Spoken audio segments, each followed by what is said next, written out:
फेसबुकवरती ओळख झाली, प्रेम झालं आणि लग्नही झालं. लग्न झाल्यानंतर समजलं आपण जिच्याबरोबर लग्न केले ती मुलगी नाही, तो मुलगा आहे. त्यानंतर जे घडलं त्याने पोलिसांनाही धक्का बसला, कारण की रेल्वे ट्रॅकवरती मृतदेह सापडला. हे प्रकरण नेमकं कुठे घडलं? रेल्वे ट्रॅकवरती कोणाचा मृतदेह सापडला? पोलिसांनी या घटनेचा कसं काय उलगडा केला? चला संपूर्ण माहिती आपण या आजच्या क्राईम स्टोरीमधून जाणून घेऊ. आजच्या काळामध्ये माणूस जर एकटा पडला तर सर्वात अगोदर काय करतो? मोबाईल हातामध्ये घेतो, फेसबुक उघडतो. कोणाचा वाढदिवस, कोणाचा साखरपुडा, कोणाची नवीन कार, कोणाचं लग्न, कोणाचा हनीमून. प्रत्येकजण आपल्या आनंदाचा उपभोग घेत असतो. पण काही मिनिटातच त्याचाही कंटाळा येतो. नंतर सुरू होतं इंस्टाग्रामवरती रील्स सुरू होतात. एक संपलं की दुसरं, दुसरं संपलं की तिसरं. रील स्क्रॉल करता करता अचानक एखाद्या व्यक्तीचा हाय मेसेज येतो. पण त्याच वेळीस आपल्या मनामध्ये संशय येतो, समोरची व्यक्ती खरंच आहे की हे फेक अकाउंट आहे. ही गोष्ट सर्वांना माहिती असून देखील त्या मेसेजला रिप्लाय करतात. कारण माणूस कितीही मजबूत असला तरी त्याला जीवनामध्ये कोणाबरोबर तरी संवाद करण्याची गरज असते. अगदी हाय मेसेजपासून सुरू झालेला प्रवास माणसाचं आयुष्यच बदलून टाकतो. त्यामधलाच एक तरुण मुलगा Piyush Kumar. Mobile, social media, मित्र आणि नवीन भविष्याची स्वप्न इतकंच त्याचं विश्व होतं. याच दरम्यान पियुषला फेसबुकवरती एक मेसेज आला. साध्या मेसेजपासून सुरुवात झाली होती, फक्त हाय मेसेज. ज्या मेसेजवरून हाय आलं होतं त्या फेसबुक प्रोफाईलचं नाव होतं निशा. सुरुवातीला साध्या गप्पा, नंतर रोजचं बोलणं, अगदी आवडीनिवडी, घर, कुटुंब, आयुष्य. हळूहळू दोघंही एकमेकांच्या आयुष्याचा भाग बनू लागले. याच दरम्यान एक विचित्र घटना घडली. पियुषला इंस्टाग्रामवरती आणखीन एक मुलीचा मेसेज आला. त्या मुलीचं नाव होतं पूनम. पियुषचं तिथेही पूनमबरोबर बोलणं सुरू झालं. पियुषला असं वाटलं की आपण दोन वेगवेगळ्या मुलींबरोबर बोलत आहे. त्यामुळे दोन्हीकडेही संवाद वाढत गेला, दोन्हीकडेही आपुलकी वाढत गेली. पण काही दिवसांनी त्याच्या एक गोष्ट लक्षात आली. दोन्ही अकाउंटवरून येणारे मेसेज जवळपास सारखेच होते, बोलण्याची शैली देखील एकच होती. पियुषला या गोष्टीवरती संशय आल्यावरती त्याने विचारपूस केली. तेव्हा समोरून कबुली आली, पूनम आणि निशा दोन्ही एकच मुली आहेत. दोन वेगवेगळ्या नावांनी ती त्याच्याबरोबर बोलत होती. अशावेळी अनेक मुलं नातं संपवतात, पण पियुषने तसं केलं नाही. त्याने उलटा विचार केला, दोन अकाउंट आहेत तरी देखील ती मुलगी आपल्यासंग बोलत आहे, म्हणजे ती आपल्याबरोबर प्रामाणिक आहे. त्यामुळं त्याचं बोलणं आणखीन वाढलं. सकाळपासून रात्रीपर्यंत दोघांचं बोलणं व्हायचं. काही महिन्यानंतर पियुष आणि निशाने प्रत्यक्षात भेटायचं ठरवलं. पियुष हा हैदराबादला होता, त्यामुळं निशा देखील पियुषला भेटण्यासाठी हैदराबादला आली. पियुषने पहिल्यांदाच निशाला डोळ्यासमोर पाहिलं. लांब केस, साडी, जणू एखादी तरुण मुलगीच.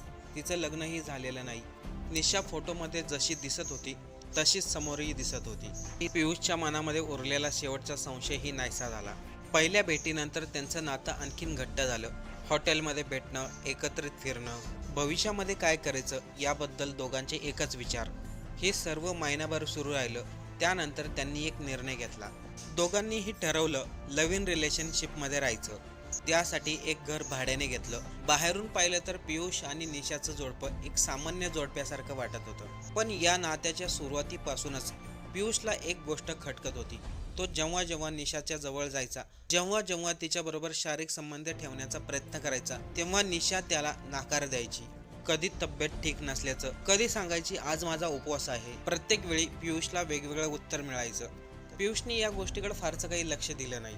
पियुषला वाटले प्रत्येक व्यक्तीचा निर्णय वेगळा असतो. घाई करण्यापेक्षा विश्वास महत्त्वाचा असतो. दिवस, आठवडे बदलले, परिस्थिती मात्र तशीच राहिली. तेव्हा त्याला समजलं आपण तर निशाबरोबर लग्नच केलं नाही, मग ती आपल्याला स्पर्श करून कसं काय देईल. त्यामुळे त्याने एक नियोजन केलं. निशाने देखील होकार दिला. दोघांनी लग्न करायचं ठरवलं. या लग्नाला कोणीही नव्हतं, पण दोघांनी मंदिरामध्ये जाऊन लग्न केलं. देवाला साक्षी ठेवून लग्न केलं. त्यावेळेस पियुषला वाटलं आता तरी निशा आपल्याला स्पर्श करून देईल. पण त्याच्या दुसऱ्या दिवशी असं घडलं जे त्याने कधीही पाहिलं नव्हतं. दुसऱ्या दिवशी सकाळी निशा आरशासमोर उभा होती आणि ती दाढी करत होती. क्षणभर त्याला डोळ्यावरती विश्वास झाला नाही, पण त्याने निशाला हिम्मत करून विचारलं. निशाने पियुषची उत्तरं टाळली, विषय बदलण्याचा प्रयत्न केला, पण पियुष मात्र मागे हटला नाही.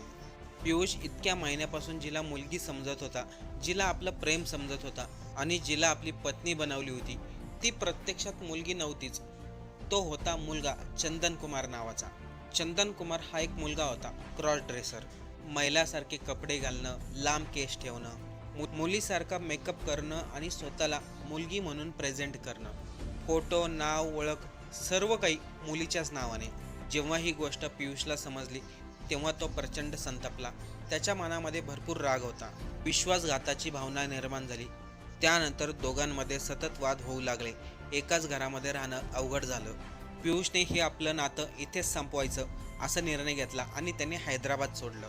पियुषला वाटलं की शहर बदलणं म्हणजे सगळं काही संपेल, आपण नवीन आयुष्य सुरू करू. तो प्रथम उत्तर प्रदेशला गेला. तिथे काही दिवस राहण्याचा प्रयत्न केला, पण तिथेही निशा उर्फ चंदन कुमार पोहोचला. पियुषला पुन्हा संपर्क करण्याचा प्रयत्न केला, पुन्हा एकत्र राहण्याची विनंती केली. पियुषने पुन्हा नकार दिला. आता यावेळेस पियुषने ठरवलं दुसऱ्या लांबच्या शहरामध्ये जाऊ, म्हणजे हा चंदन कुमार आपला पाठलाग करणार नाही.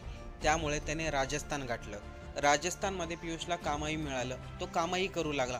पण काहीच दिवसांनी निशा उर्फ चंदन कुमार राजस्थानमध्येही पोहोचला. आता मात्र पियुषची चिडचिड वाढत होती. त्याला सतत वाटत होतं भूतकाळ आपला पाठलाग सोडत नाही. त्याने पुन्हा एकदा विचार केला, आता आपण राजस्थान सोडू आणि गुजरातला जाऊ, राजकोटला. राजकोटला गेल्यानंतर तिथेही त्याला काम मिळालं. यावेळेस पियुषला खात्री होती आता गुजरातमध्ये चंदन कुमार आपला पाठलाग करू शकणार नाही. पण त्याचा विश्वास फार काळ काही टिकला नाही. काही दिवसांनी निशा उर्फ चंदन कुमारला पियुषचा गुजरातमध्ये राजकोटमध्ये कुठे राहतोय त्याचा पत्ता मिळाला. पियुष ज्या परिसरामध्ये काम करत होता तिथे हा चंदन कुमार जाऊ लागला. वारंवार भेटण्याचा प्रयत्न, पुन्हा एकत्र राहण्याची विनंती. पण यावेळेस पियुष मानसिकदृष्ट्या पूर्णपणे त्रस्त झाला होता. आता हे प्रेमाचं प्रकरण राहिलं नव्हतं. दिवसांदिवस दोघांमध्ये संघर्ष वाढत गेला. पण एक दिवस पियुषने ठरवलं आता आपण निशा उर्फ चंदन कुमारला समोरासमोर भेटायचं. त्याला स्पष्ट शब्दात सांगायचं माझा पाठलाग करू नको, आपलं कोणतंही नातं नाही. 21 जून 2026 या दिवशी पियुषने निशा उर्फ चंदन कुमारला भेटायचं ठरवलं. दोघं राजकोटमधील मस्तक फाटक जवळ असलेल्या रेल्वे स्टेशन जवळ भेटले. तिथे पोहोचल्यानंतर पियुष आणि चंदन कुमारमध्ये वाद सुरू झाला. हा वाद इतका वाढला, पियुषने दगड उचलून चंदन कुमारच्या डोक्यावरती जोरदार वार केला. एका मागून एक वार होत गेले आणि काही क्षणातच चंदन कुमार जमिनीवरती कोसळला. या घटनेनंतर पियुष तिथून निघून गेला. मृतदेह तिथेच पडून होता. जवळ 4-5 दिवस मृतदेह कोणीही पाहिला नाही. 25 तारखेला पोलिसांना माहिती मिळाली एक मृतदेह कुजलेल्या अवस्थेमध्ये आहे. मृतदेहाची अवस्था इतकी खराब झाली होती त्याची ओळख पटवणंही अवघड झालं होतं. लांब केस, जीन्स, टॉप. सुरुवातीला पोलिसांना वाटलं तो एखाद्या मुलीचा किंवा महिलेचा मृतदेह असावा. पण जेव्हा पोस्टमॉर्टमचा रिपोर्ट आला तेव्हा समजलं हा कोणत्या महिलेचा मुलीचा मृतदेह नाही, हा एका पुरुषाचा मृतदेह आहे. मग हा माणूस कोण, त्याची हत्या कोणी केली, या सर्व प्रकरणाचा पोलिसांनी तपास सुरू केला. पोलिसांना CCTV कॅमेऱ्यामध्ये एक व्हिडिओ रेकॉर्डिंग सापडली. त्याशिवाय मृतदेहाच्या हातावरती पियुषचं नाव देखील गोंदलेलं होतं. त्यामुळं पोलिसांना शोधण्यामध्ये फारशी काही अडचण आली नाही. पोलिसांनी तपास सुरू केला आणि पियुष कुमारला ताब्यात घेतलं. पियुष पोलिसांसमोर रडत होता. तो सांगत होता मला तर अगोदर फसवल्यानंतर मी स्वतःला सावरलं. मी त्या व्यक्तीपासून दूर जाण्याचा प्रयत्न केला, पण त्या व्यक्तीने माझा पाठलाग केला, मला खूप त्रास दिला. मी 3 शहरं बदलली, पण तो काही पाठलाग सोडत नव्हता. माझ्याकडे पर्याय नव्हता. मी या सर्व गोष्टीला कंटाळलो होतो. त्यामुळं मी चंदन कुमार उर्फ निशाची हत्या केली. आता या घटनेवरती अनेक लोकांनी अशा कमेंट देखील केल्यात, फेसबुक आणि इंस्टाग्रामवरती झालेलं प्रेम कधीही टिकत नाही. काही लोक असं म्हणतात लग्नासाठी आजकाल मुली कमी आहेत, त्यामुळं कोणीही पटकन कोणावरती विश्वास ठेवतंय. आपल्याला या सर्व प्रकरणाबद्दल काय वाटतंय, आपलं मत कमेंट करून नक्की सांगा.